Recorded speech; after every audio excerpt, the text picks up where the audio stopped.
dinheiro no banco não é fixe.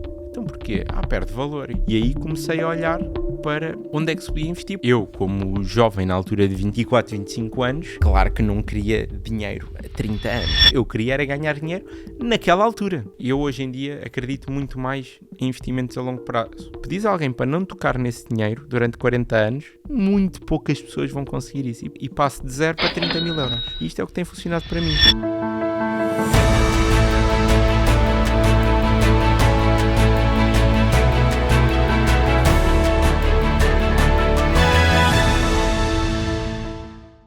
Bernardo, muito bem-vindo aqui ao Investor Talks.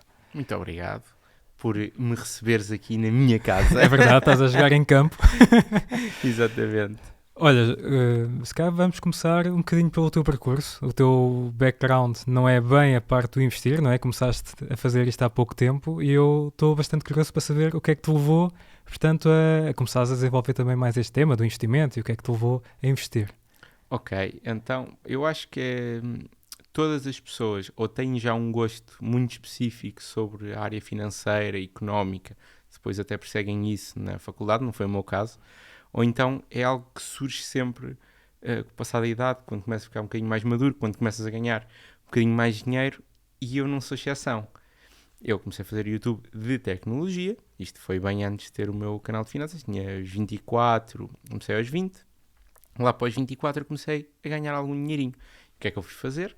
Aquilo que toda a gente começa a ganhar dinheiro faz, não é? Que é, olha, eu sempre quis comprar aquilo, tal, comprei.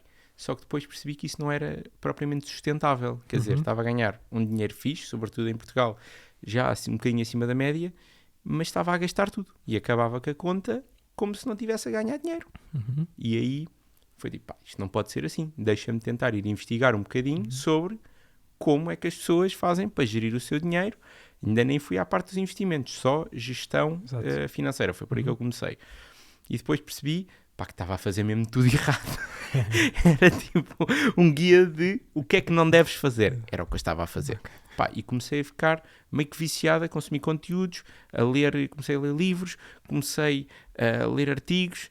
Depois, nem todas as opiniões são iguais e eu acho que isso é bom porque depois o que acontece é que tu crias a tua própria opinião baseada em tudo aquilo que já viste e o que é que se adequa a ti. Acabas por conseguir refletir, não é? Sobre aquilo que vais lendo. Exatamente. E vais experimentando também. Às vezes experimentas ter a regra dos 50, 30, 20, que é uma regra de ouro, vamos chamar assim, mas, por exemplo, para mim não funciona pessoalmente. É a regra que eu digo, quando querem começar, é ótimo, é uma regra ótima, provavelmente não vai bater dentro daquilo que é as vossas possibilidades. Então aqui em Portugal, tu ter só despesas 50% é muito difícil. mas pronto, comecei por aí e depois, quando comecei a fazer o meu budgeting, comecei a ficar com muito mais dinheiro de parte. E entretanto fui ouvindo assim uns zunzuns de o dinheiro no banco não é fixe. Então porquê? Perde valor. E eu, perde valor? Como assim o dinheiro perde valor? Então como é que uma nota de 10 euros depois vai valer menos do que 10 euros? São sempre ali 10 euros. E então fui introduzido ao conceito da inflação. E eu, olha que isto para nós é malandro. Até pode ser bom para algumas coisas, mas para nós isto é malandro, inflação. Então estás-me a dizer que eu consigo comprar 10 garrafas de água hoje com esta nota de 10 euros, mas daqui a 5 anos já só consigo comprar 5 garrafas de água e a nota é a mesma. Então é melhor não ter o dinheiro aqui no banco. E aí comecei a olhar para onde é que se podia investir, porque como eu já tinha ouvido falar em ações e coisas e tal, mas parece tudo tão distante, tão difícil, e também acho que é isso que corretores como a XTB vêm trazer ao consumidor, é que é muito mais fácil. Tipo, antigamente os meus pais tinham que ligar para o banco, olha, compra lá uma ação, mas olha que o mercado está fechado porque ainda são 9h30 da manhã, e o preço pode estar diferente quando abrir. Então olha, veja lá isso. E agora não, agora nós conseguimos meio que tomar o nosso destino mais pelas nossas próprias mãos, sem termos que estar a recorrer a alguém que se calhar nem confiamos. E pronto. E tu começaste a investir em ações? Comecei, e primeiro foi em ações. A investir em ações primeiro? Foi então, conteúdo na internet ou já tinhas assim uma ideia pré-concebida na tua cabeça que te levou a começar a investir em ações? Então, eu como jovem na altura de 24, 25 anos, claro que não queria dinheiro a 30 anos, não é? Exato. Isso é pouco sexy, portanto, meio que me afastou um bocadinho dos ETFs. Eu queria era ganhar dinheiro naquela altura, que é um pensamento super errado, e hoje cresci, aprendi, vejo isso, mas quem tem esse pensamento, pá, é normal começares com esse pensamento, não tem nada de mal. Depois tens é que ir maturando o pensamento e evoluindo. E comecei com ações na área da tecnologia, pá, que por acaso correu muito bem, porque estamos a falar de 2017, 18, investir em ações de tecnologia, foi fixe, era o maior do mundo, eu. E porquê tecnologia? Porque era a área que eu gostava, era a área que eu percebia, tipo, já andava a fazer reviews a placas gráficas da Nvidia, a processadores da AMD, aos iPhones, aos Samsungs, etc. E então, quando fui olhar para as empresas, aquilo já me fazia muito mais sentido do que ir para uma farmacêutica que eu percebo zero do assunto. Comecei a investir então aí em ações, só que fiz uma coisa um pouco errada, que era, eu comecei a investir numa perspectiva quase de trading, porque era o que estava na berra, é como as pessoas conseguem fazer os lucros mais rápidos. Mas tu na altura recorrias à alavancagem ou compravas spot? Não. Só que sempre fazias, spot, nunca recorri à alavancagem porque passou um bocado averso ao risco, ok? Dentro do meu querer maximizar a forma como ganhava dinheiro. Mas nessa altura já tinhas noção então o que é que podia ser o risco. Exatamente. E ia começando a ter, porque depois nada te prepara para aquele sentimento de meteres lá o teu dinheiro e aquilo depois abres passado um dia e está no vermelho. Nada te prepara para esse sentimento. Está no verde, és o maior da tua aldeia, de repente tu já sabias e isto era bué da fácil, porque é que não começaste antes? Quando começa a descer, é um sentimento que, por isso é que eu digo às pessoas, pá, invistam com 10 euros por mês, com 15 euros por mês, porque vão ficar muito mais bem preparadas para o sentimento. Eu acho que muito da probabilidade de sucesso e da maximização dessa probabilidade nos investimentos é tu estares emocionalmente desligado de investimentos. Pesquisares, claro, mas estares desligado ao máximo, ou seja, não agis com o coração. Exatamente. E no início isso é muito difícil. Depois começa a ser mais fácil, sabes? Como já tens 2, 3, 4, 5, 10 anos de investimentos, já nem ligas. Tu abres aquilo uma vez a cada 6 meses já quando queres comprar. Sim, sem dúvida. A parte emocional é aquela que prejudica, não é? Que é Exatamente. aquela que sobrepõe à parte racional e faz com que muitas vezes tomemos decisões precipitadas ou totalmente irracionais, não é? 100%. Mas eu gostava de deixar aqui, porque este Bernardo de 24 anos começou a investir, era um péssimo investidor, ok? Tudo aquilo que eu estou a dizer e que queria fazer, isso é péssimo. Agora, fez parte do processo, ou seja, eu também não me martirizo, porque sinto que fez parte do processo para chegar onde estou hoje. Hoje estou num sítio muito confortável e muito mais seguro daquilo que estou a fazer, e pergunto, mas como é que estás mais seguro? Porque estudei muito mais, porque percebi, porque errei. É importante também errar, convém não errar com o capital todo que temos disponível, senão é chato. E sei que isso aconteceu a muita gente com outro tipo de negócios e de alavancagens que houveram aí muito famosas na internet, infelizmente, mas foi por aí, foi começando. Pá, eu posso dizer que na altura comprei ações da Nvidia a um preço absurdo, um pouco estão agora, não é? Mas depois também vendi passado 2 aninhos, aquilo já tinha subido bué, e eu fui tipo, olha, já fiz aqui o meu... Então, mas tu achas que isso foi uma atitude errada? Ou... Imagina. Porque isto é um bocado subjetivo. É subjetivo. Imagina, agora em retrospectiva, se eu estivesse lá aguardado, mas o que é que para mim é errado? O que para mim foi errado foi o mindset com que eu estava a ir para aquele investimento. Ok, a abordagem que estavas a ter ao mercado. Exatamente. Porque eu hoje em dia acredito muito mais em investimentos a longo prazo.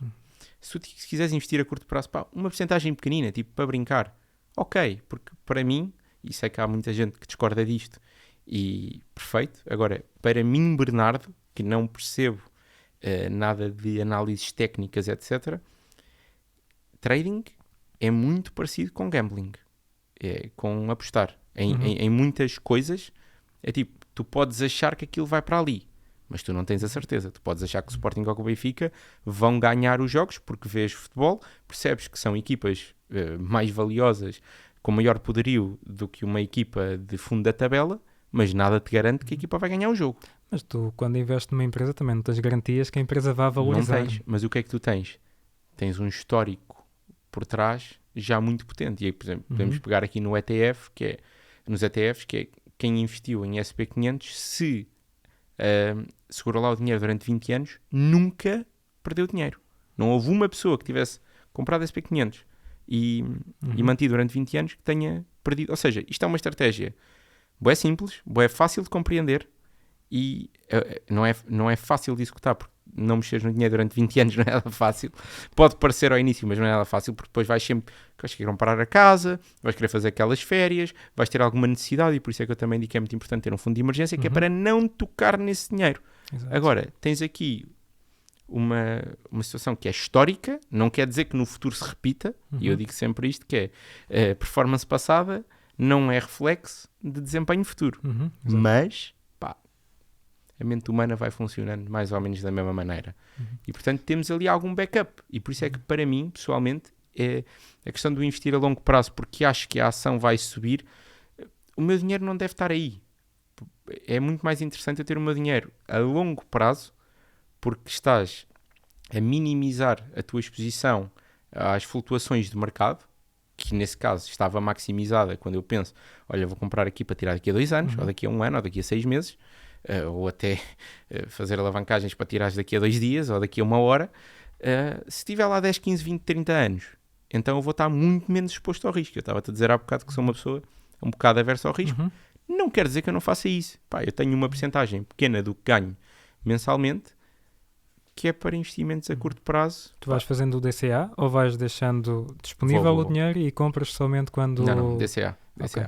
Não... E esse DCA que tu fazes é sobre ações ou sobre ETFs?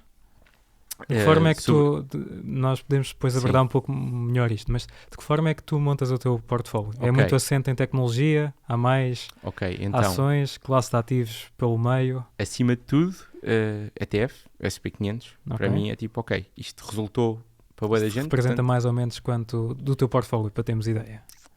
Metade? Do meu portfólio? Eu diria, tipo, sem saber números concretos, mas entre 60% a 70%. Ok.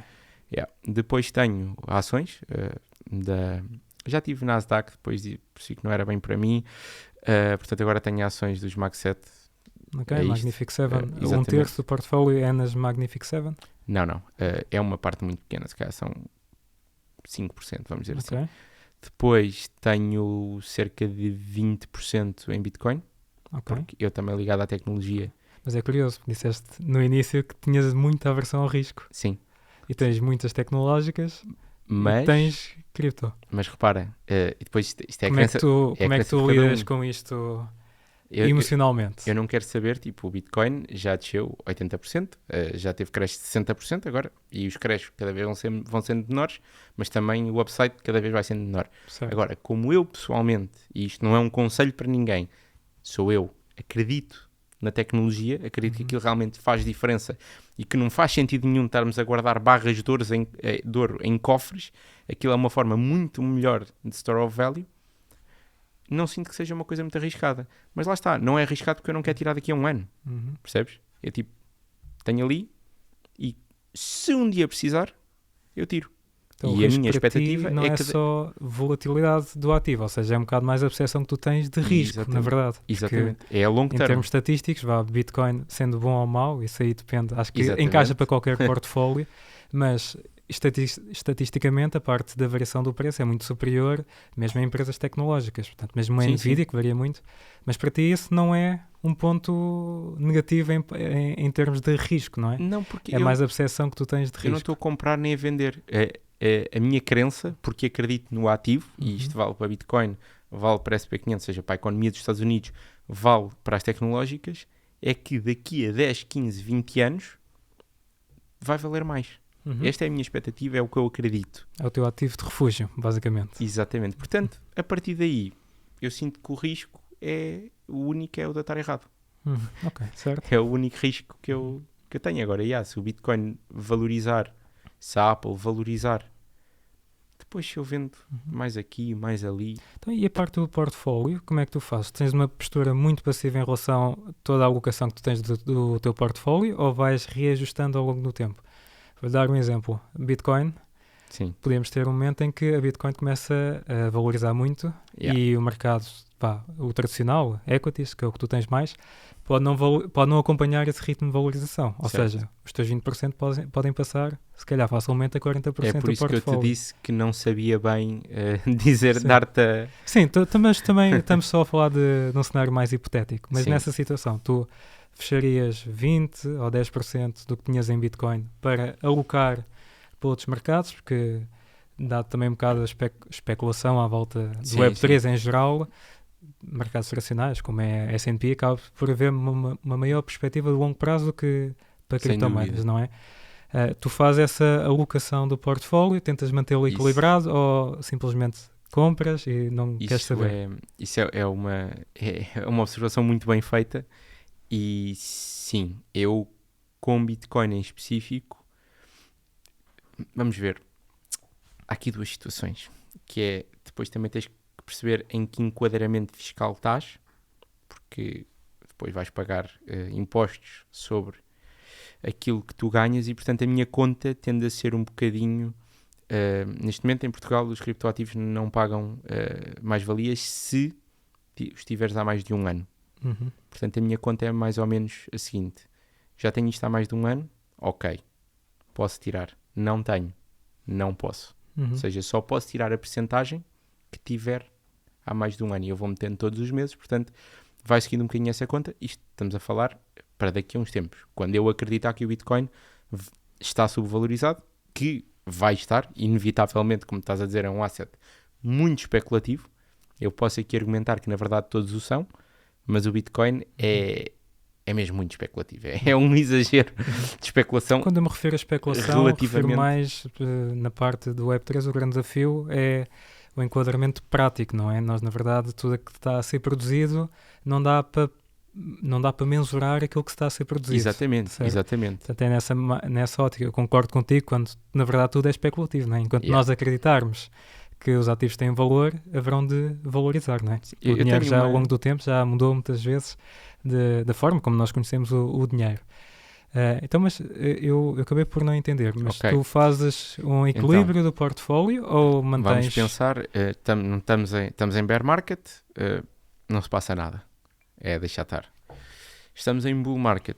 Quando eu sentir, e há também uns indicinhos, o Grid Index, tens o Stock to Flow Ratio. Isso por acaso é uma coisa interessante. Se conseguisses descrever um pouco como é que ferramentas é que tu usas para tomar as tuas decisões. Ok. Então, como eu te digo, eu tento ser o mais passivo possível. Uhum. Agora, percebi também no último bull market, e isto no que toca a ação, no que toca a ETFs, não mesmo. Ok.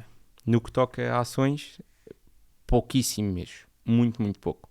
Só se houver uma empresa em que eu deixei de acreditar tanto e então... E o que é que pode levar a desacreditar na empresa? É performance?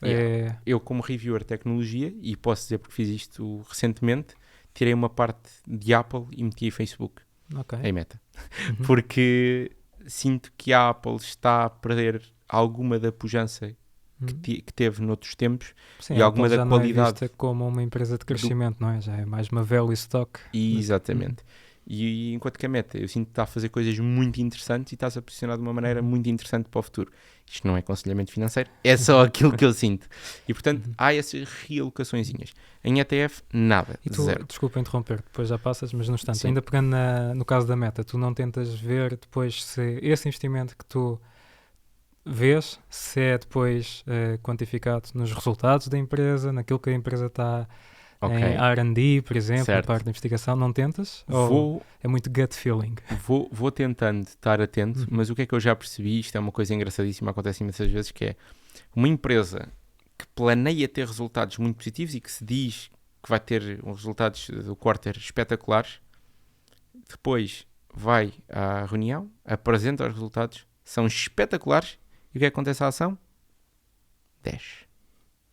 E tu ficas, como assim a ação 10? Então, mas os resultados foram espetaculares. Só que o preço da ação já estava tão carregado da expectativa das pessoas, já era tão especulativo, que a ação depois acaba por descer. E isto acontece muitas vezes.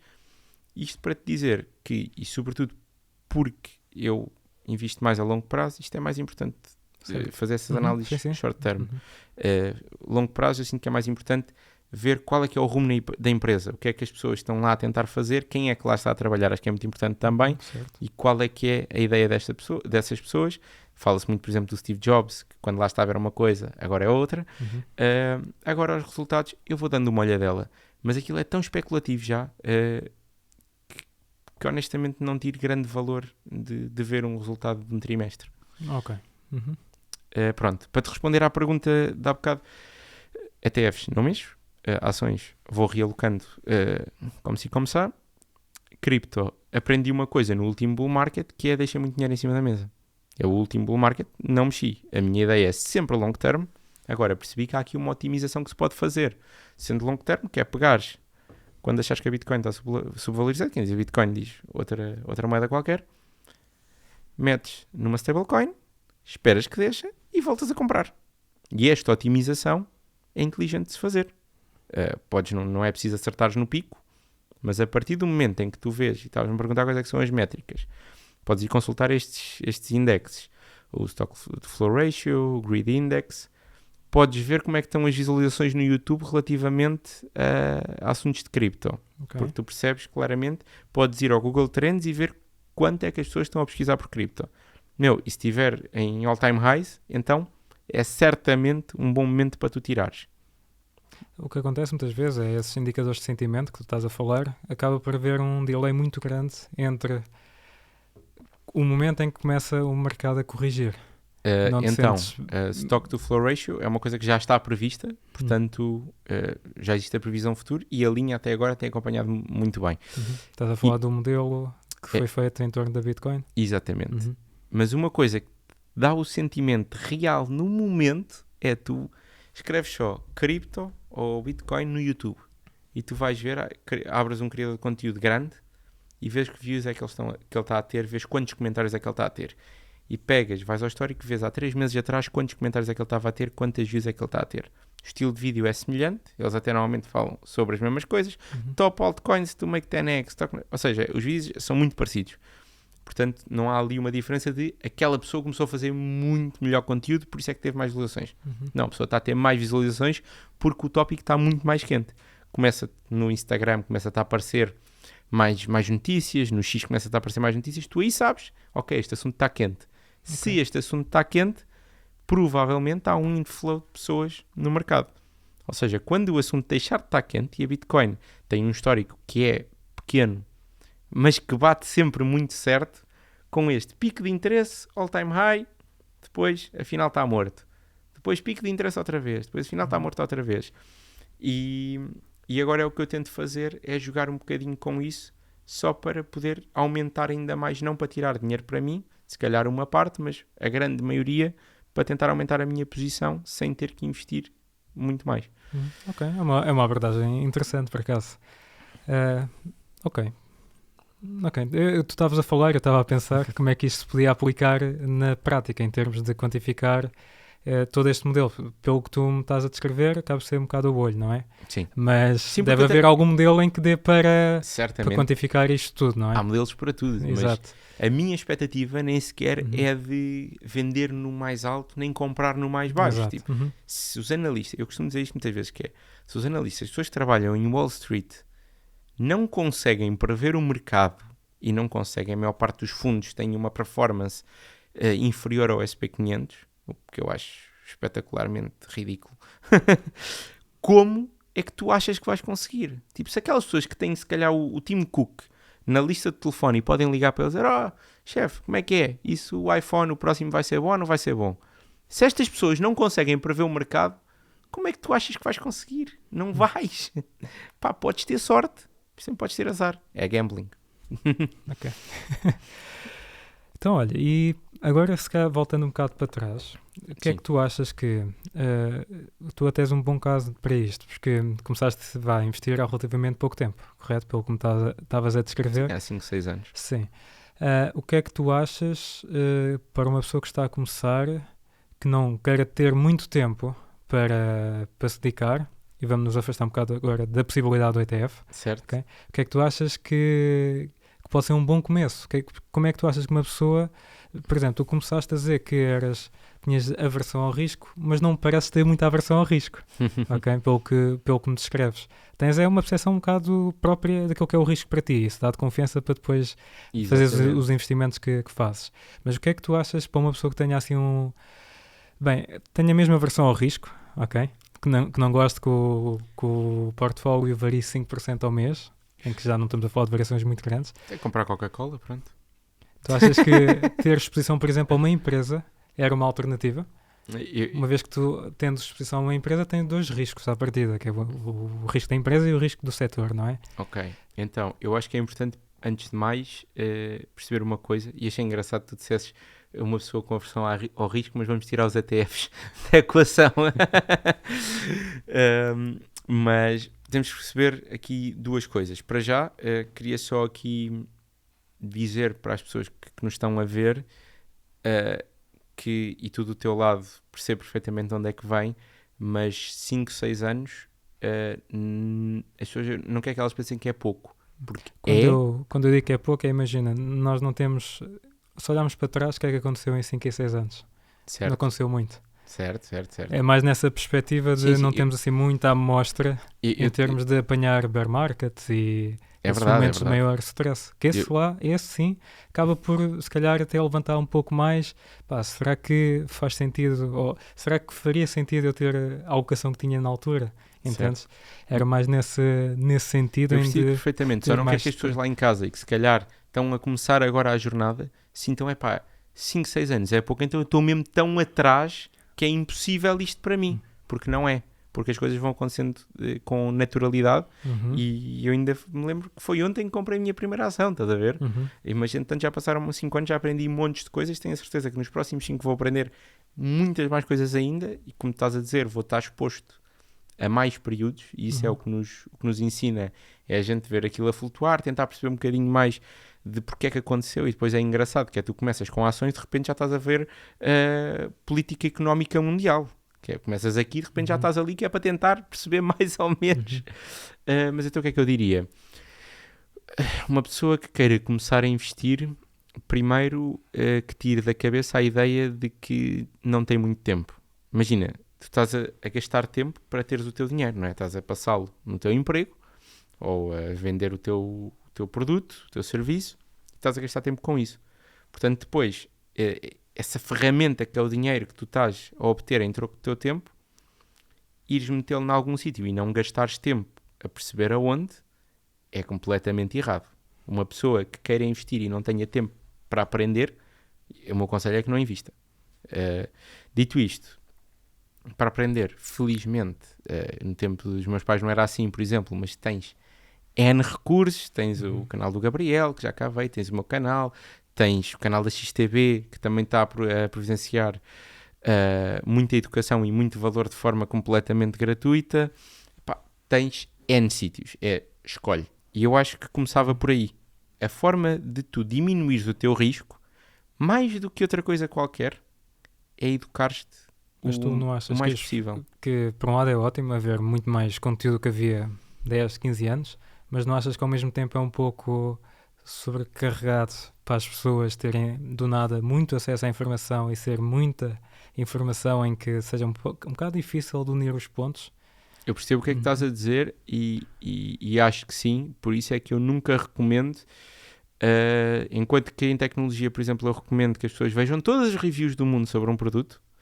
Em finanças, eu recomendo, vê os criadores que existem e depois escolhe, 3, 4 para seguir. Aqueles que tu gostas, aqueles com quem te identificas, cujo perfil de investidor e a personalidade bate mais contigo, porque se estiveres exposto a 20, vai ser muito difícil, nunca vais tomar uma decisão, porque este está a dizer o contrário daquele e tu ficas, mas até o que é verdade? Depois o que também podes fazer é experimentar várias coisas e perceberes qual é a tua verdade. Porque tu nunca vais concordar 100% com nada e eu digo sempre, nunca compres uma coisa só porque ouviste um youtuber a dizer que ia comprar. Portanto, as pessoas têm que experimentar por si e depois perceber qual é que é o seu próprio caminho. Agora, não tenho dúvidas que é melhor ter muita informação do que como era antes que não tinhas nenhuma. Acho que é um percurso, acho que uma pessoa que queira começar hoje a investir não significa que vá comprar a sua primeira ação, o seu primeiro ETF hoje mesmo. É vai ver e eventualmente tu vais te sentir confortável. Depois vais pegar em 10, vais pegar em 20 euros, vais ver como é que te sentes. Nisto, já passou 6 meses, tu entretanto até mudaste de trabalho, já estás a ganhar um bocadinho mais, ok. Agora vou começar a planear para a frente. E aí começas a investir tu achas mais que à sério. Fase inicial, achas que ter um portfólio, independentemente do valor do portfólio, achas que para quem está a começar, ter um portfólio muito diversificado pode ser um pouco assustador na parte de, ok, tenho um portfólio, tenho um bocado de tudo, mas como é que eu agora vou tomar conta deste portfólio? Achas que é melhor teres, se calhar, como tu estás a dizer, comece com pouco dinheiro, mas também comece com poucas opções de investimento e vejo se estas opções se ajustam ao meu perfil de risco, aos meus objetivos de investimento, ou o que é que tu achas que pode ser... Estás aí a fazer um bom ponto, e por isso é que eu gosto tanto de SP500, que é que consegues estar exposto a, acho que são 11 setores de atividade diferentes, mas não tens trabalho nenhum, aquilo compras, está feito, 2 cliques e estás exposto a 500 empresas. Agora, o que eu acho é que pode ser um bocadinho overwhelming no início, mas é normal e acho que é bom, porque tu imagina, vamos dizer que tu compras 20 ações diferentes e daquelas 20 vão ver 2 que estão espetaculares, vão haver 7 ou 8 que estão fixe, estão no positivo, depois vão haver 5 ou 6 que estão no negativo, mas só um bocadinho, e vão haver 1 ou 2 que aquilo é um desastre completo. Todas estas ações te ensinam alguma coisa. Claro que tu vais sempre querer aquelas que estão mais verdes, mas tu vais perceber também, olha, não consigo escolhê-las, porque eu escolhi estas, bué da boas, mas também escolhi estas, muito más.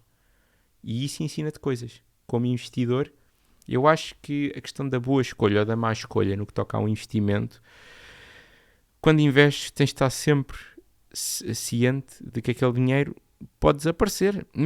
É altamente improvável, mas amanhã pode cair uma bomba nuclear nos Estados Unidos e de repente a SP500 vem para zero. Tu achas que pensar dessa forma também pode ser um bocado limitador, no sentido em que eu observo um bocado isto, que é o investimento que eu estou a fazer é dinheiro que eu esqueci, e depois tira-se um bocado a relevância do dinheiro que está ali e começa-se até em momentos assim mais loucos, esquece-se um bocado do valor do dinheiro e tenta-se ou fazer investimentos mais especulativos ou até mesmo tentar dobrar o investimento só por brincadeira.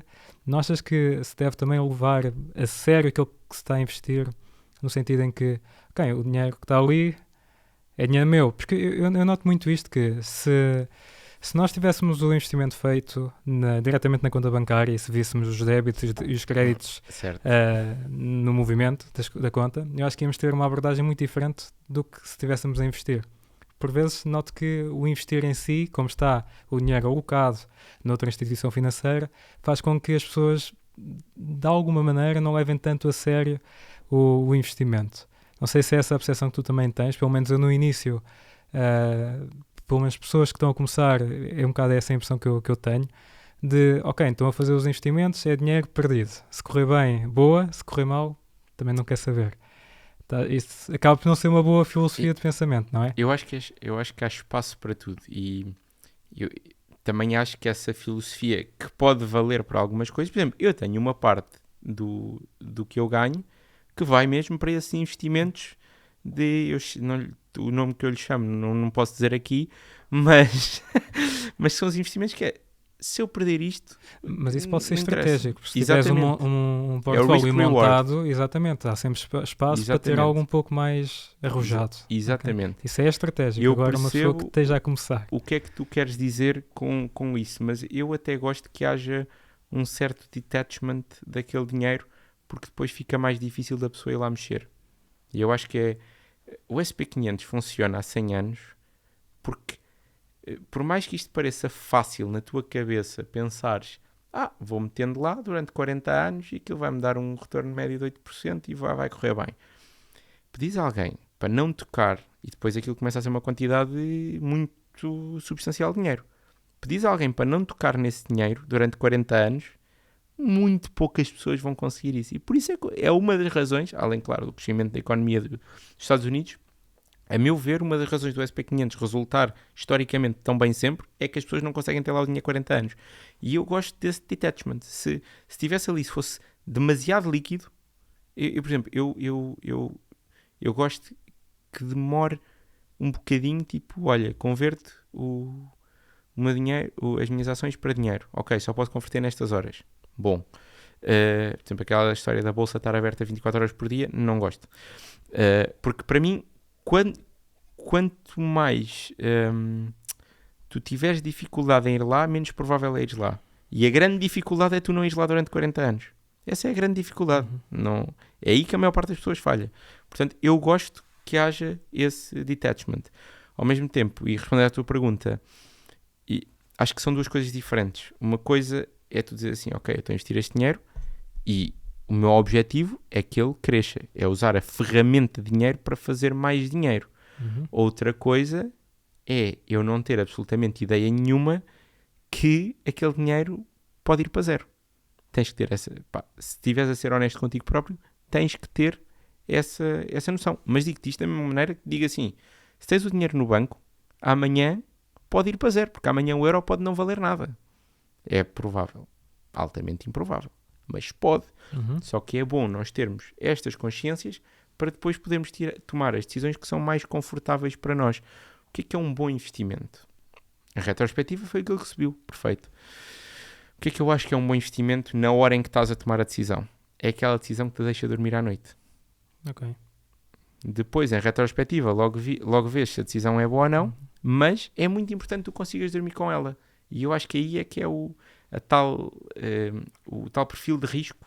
Vem daí. Tu estás a dizer que eu tenho um perfil de risco meio alto, e eu concordo em parte, mas discordo noutra parte, porque eu estou a ver a longo prazo. Eu estou a ver que eu não vou mexer naquele dinheiro nos próximos 2 anos. Se eu tivesse a pensar mexer nos próximos 2 anos, que eu não tinha a alocação de Bitcoin, por exemplo, que tenho.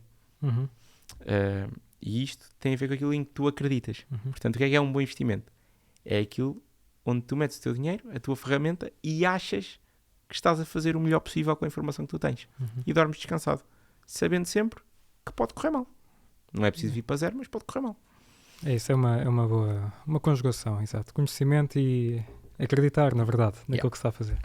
Então, em investimentos alternativos, portanto, já falámos aqui dos mais tradicionais, investimentos alternativos. Certo. Sei que tens alguns interesses, se eu quiseres gosto... falar um pouco. Sei que na pandemia, só aqui para dar um enquadramento, na pandemia tivemos um período em que, pronto, muito associado também ao excesso de liquidez no mercado e, portanto, vimos que praticamente tudo valorizava, não era? Tudo. Nós tivemos alguns ativos ou artigos que começaram a valorizar bastante, que se calhar para algumas pessoas não é assim muito óbvio, mas, por exemplo, tivemos o whisky a valorizar muito. Sei que gostas de alguns investimentos alternativos. Sim. O que é que isso também... Tu já investias antes nos ativos tradicionais e depois passaste para os alternativos? Ou começaste nos alternativos, que são coisas físicas, palpáveis? Conta-me só um bocadinho. Por acaso é engraçado que o primeiro investimento que eu tive assim, mas sem perceber que era um investimento, foi físico, e já lá vamos chegar. Tenho investimentos alternativos, como estás a chamar, e a minha regra é sempre só uma, que é investir naquilo que eu gosto. Porque quando eu gosto, eu percebo muito mais facilmente porque é que aquilo é valioso. Ou seja, a tal história para conseguir dormir à noite descansado, para mim é muito mais fácil perceber. E então, felizmente tenho muitos gostos. Tens ETF, gosto da economia dos Estados Unidos, acho que foi o país que potenciou muita da vida que nós temos hoje em dia, foi o país que me potenciou ter o trabalho que eu tenho hoje, porque a Google criou o YouTube, porque a Apple criou o iPhone, etc. E por aí está a SP500 tecnológicas, está explicado cripto, sobretudo Bitcoin. Os tais investimentos que eu digo que faço mais arriscados são outras cripto, as chamadas as shitcoins, que eu não aconselho a ninguém com... E essas criptos, tu referes-te a meme coins ou altcoins muito pequenas com um market cap muito pequeno? Calma, também não é tipo esse nível de, ou seja... a nível mais baixo? Não é um nível tão baixo assim de acho que nunca comprei nada com market cap inferior a 100 milhões, mas mesmo 100 milhões para cripto já é... A cripto é assim muito gritante. Exatamente. Mas pronto, mas isso é aquela porcentagem de dinheiro que eu digo que mesmo posso perder, tipo, é high risk, high reward. Se correr bem, perfeito, se correr mal, e aí sim há trading. Mas é gambling, é tipo, olha, eu estou a ver bué da malta a falar sobre isto, portanto, parece-me tipo, quando eu estou a ver aquelas pessoas-chave a falar sobre isto, sabes, mas ainda não está adotado no mercado inteiro. E é quando me aparecem, eu não ando à procura disso para fazer disso vida, não. Quando me aparecem, porque eu gosto muito de consumir conteúdo, digo assim, olha, ok, isto parece-me bem. Por exemplo, olha, uma cena fixe que me aconteceu foi agora com a narrativa do Base. As coisas depois acabaram tudo que é em Base por valorizar. E eu já tinha ouvido falar dessa narrativa há uns tempos atrás e pareceu-me, estamos a falar de uma corretora americana, ok, isto parece-me bem. Correu bem, pronto, mas não anda à procura, tipo, aparece-me, estás a ver? Voltando aos investimentos alternativos, então, temos estes 3 pilares que são investimentos não alternativos. Consegues quantificar aquilo que tens de... os investimentos Sim. tradicionais são superiores aos alternativos? Sim. Ok. Sim. Estamos a falar, se calhar, entre os tradicionais em nos 70% e os alternativos em 30%, por aí. Acho que sim. Nunca fiz essa... É uma boa pergunta. Depois vou fazer essa conta. Estou aqui a mandar um valor para o ar. Mas então, investimentos alternativos são tudo paixões minhas. Tens relógios, tens whiskies, tens Lego e tens, o meu primeiro de todos, cartas Pokémon. Ok. Carta Pokémon é uma coisa muito engraçada, porque acho que como a infância da maior parte das pessoas da minha idade, eu tive as cartas, mas eu sempre gostei muito das cartas. Não era tanta cena de jogar, eu gostava de olhar para as cartas. E então foi engraçado que eu sempre mantive as minhas cartas antigas muito bem guardadas, muito bem estimadinhas. É-me terrar ter lá uma carta com alguma dobra, alguma coisa. E de repente, em 2020, olha, boa tarde, que isto é um investimento. Isto afinal vale um bom dinheiro. E eu que não fazia ideia, de repente, começo a meter a minha coleção numa aplicação que existe Marketplace? e que depois Não, uma aplicação de tracking da coleção. Okay. E que te diz depois um valor aproximado da correção. E passo de 0 para 30 mil euros. Uma coleção que eu guardei. Estava lá. Pá, e eu ia vendo as cartas. Normalmente no meu canal de tecnologia às vezes mostrava, dizer, olha, ainda gosto disso. E ia comprando ali uma cartinha ou outra. E aquilo depois de repente é um investimento. E é uma coisa que valorizou brutalmente. O mesmo com o Lego. Eu comecei a gostar de Lego em miúdo. Comprar Legos gostava. Pá, e entretanto de repente agora um Lego de 100 euros valorizou 1000%. Vale uma batelada de dinheiro. Ok, perfeito. Era uma coisa que eu já gostava. E depois, quando cresces, começas a ter uma perspectiva mais smart relativamente a isto. Que é, ok, além de usar como consumidor, que torna-se um ativo. Torna-se um ativo. Há Legos que eu compro que não é para montar. Que é porque eu olho e digo assim, este Lego, eu às vezes também compro 2 do mesmo. Um para montar e outro para guardar. E para mim é importante ter também essa diversificação. Tipo, estamos em tantos lados que se um correr mal está-se bem. E se todos correrem mal, eu também não tenho a certeza que quero estar neste planeta. Se calhar vou apanhar um foguetãozinho para Marte. Mas dentro aqui destes alternativos, tu tencionas também vender daqui a uns tempos? Tal como estavas-me a explicar da Bitcoin. O S&P, pronto, entendi que a parte dos ETFs é mais para a reforma, mas para estes, bem, se calhar não digo Lego, mas se calhar whisky ou relógios. Então, tu tens algum plano para... O meu plano, o meu master plan é o seguinte, que é Pokémons e whiskies. Se eu chegar à velhice e tiver mesmo bem de vida, Pokémons é abrir tudo o que tenho selado, porque compro muito produto selado. Whiskies é beber, ok? É experimentar aquilo ter valor. Espetáculo. Legos, ir vendendo, sim. Legos ir vendendo quando aparecer uma boa oportunidade de o fazer. Imagina que um set de repente dispara em valor de uma forma ridícula.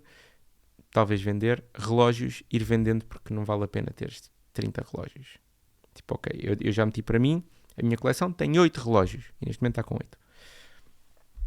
Se houver uma entrada, tem que haver uma saída. Pronto. E é assim que estamos.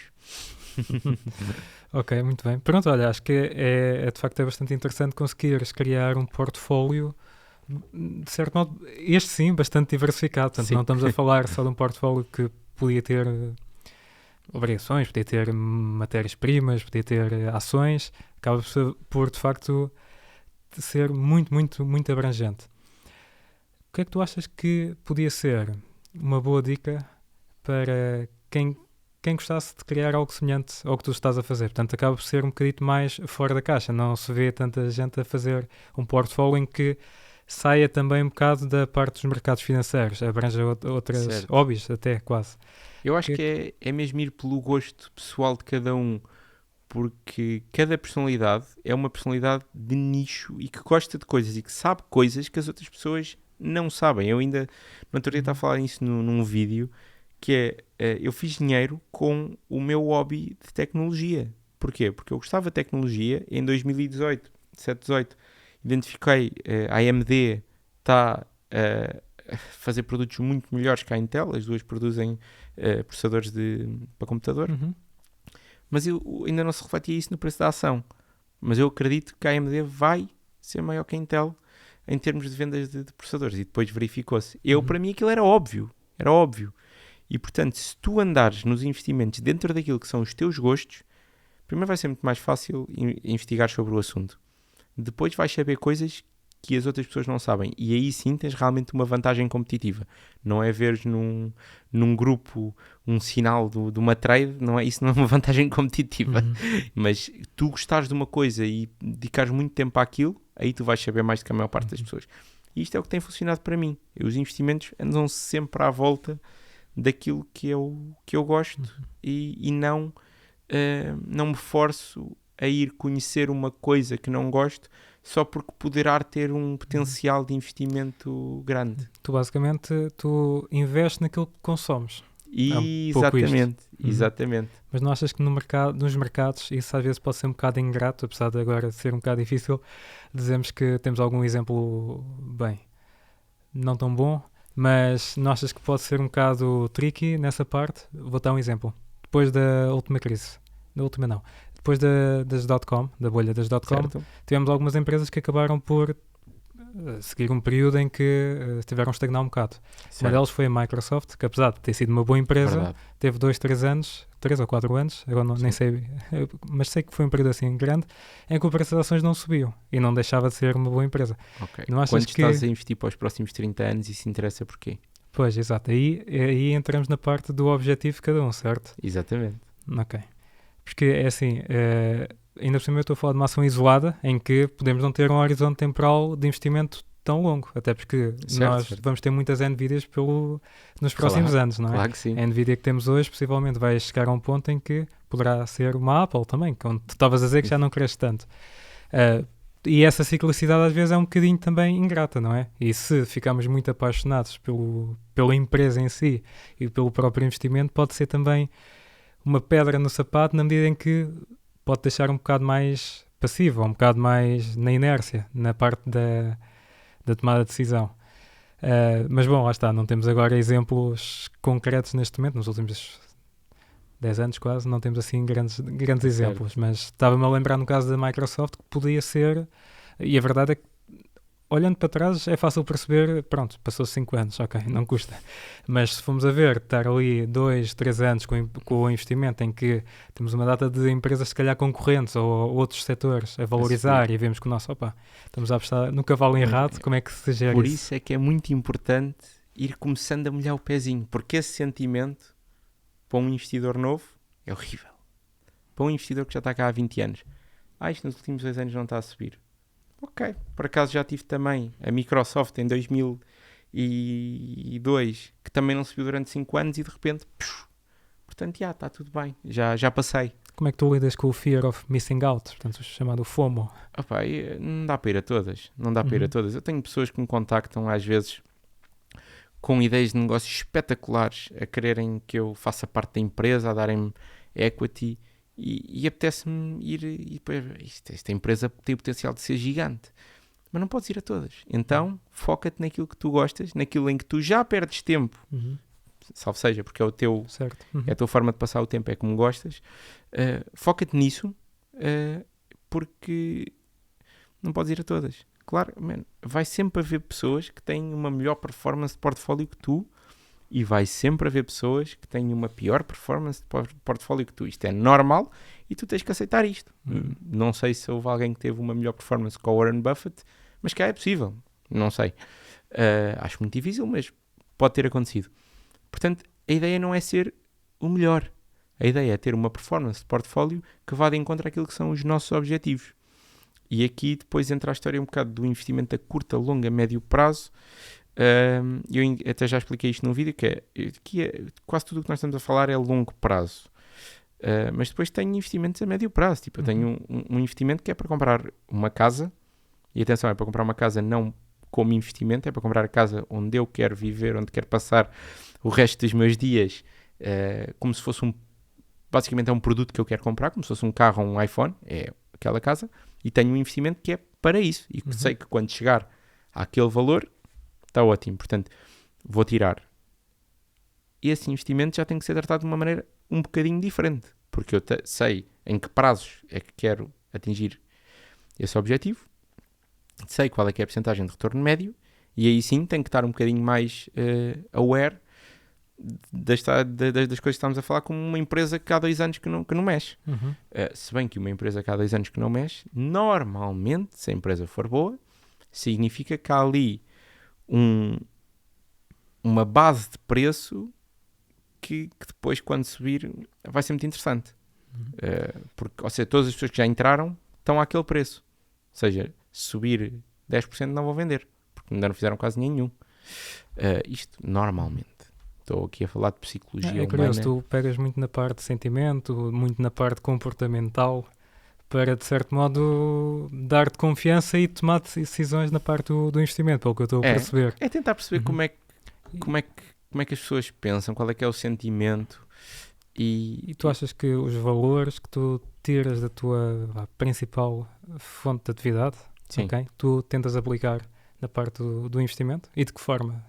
Sim, a ideia é exatamente essa. A ideia é uma grande percentagem do que eu ganho vai para investimento. Por várias razões. Primeiro, valor, estava a falar, não fui explícito.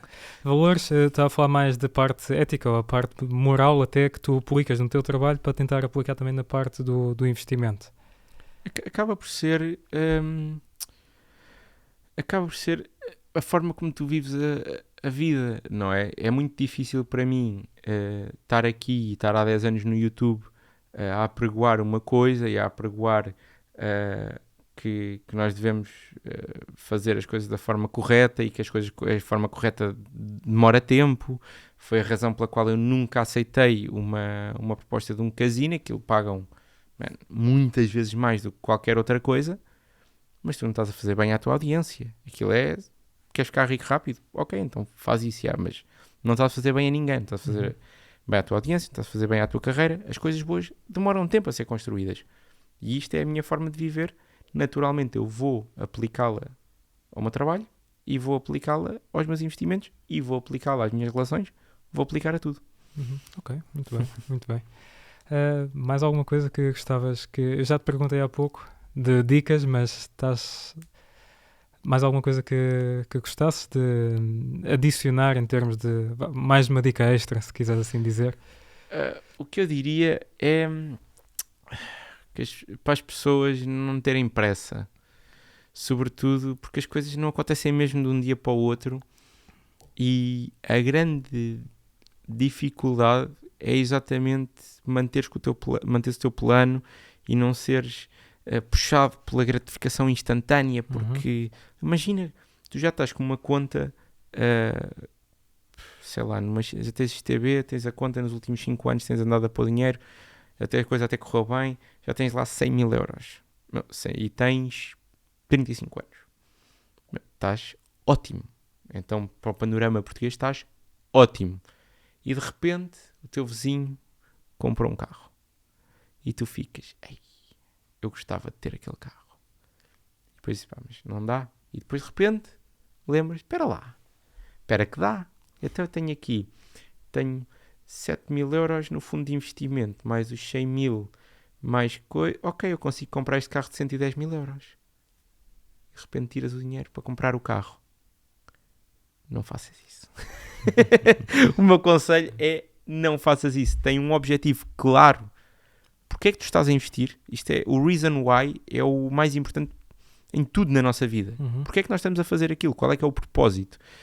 E então eu acho que deves ter um propósito. Porquê é que estás a investir a longo prazo? Qual é que é a tua ideia? E a minha é, eu quero ter a certeza que não dependo da reforma para viver, e eu quero ter a certeza que as pessoas que eu cá deixar as deixo melhor do que quando eu vim. Investimento a médio prazo. O que é o teu plano? O que é que queres comprar? Um carro XPTO YZ? Perfeito. Queres comprar uma casa? Que é o meu caso. O carro não, mas a casa sim. Perfeito. Investimento a curto prazo. Pode ser para umas férias. Pá, olha, eu tenho aqui dinheiro para as férias para ir até a Maiorca, mas eu gostava mesmo era de ir ao Japão. Pá, e até percebo aqui, meio deste caso em específico, deixa-me ver se consigo duplicar o dinheiro para ir ao Japão em vez de ir a Maiorca. Ok, tipo, o reason why interessa acima de tudo. Mas nunca percas a mira desse reason why. E se esse reason why mudar ao longo do tempo, é normal, porque nós estamos sempre a crescer. É normal que tu hoje queiras uma coisa e amanhã queiras outra. Eu lembro-me de aos 20 anos queria imenso comprar uma casa. Porque era a história que eu tinha ouvido sempre, que é muito bom, investimento, e é o melhor, e é o sonho da vida, e tudo. E entretanto, fui-me informando e percebi que para mim não era assim, que eu quero uma casa sim, mas não tenho a intenção nunca de a vender. Tenho a intenção de estar o mais confortável. No final do dia, o que eu não quero não é uma casa, eu quero conforto. Quero conforto à minha maneira. E, portanto, quero assegurar que tenho um sítio onde eu posso ficar o resto da minha vida, que está feita à minha medida, exatamente como eu quero.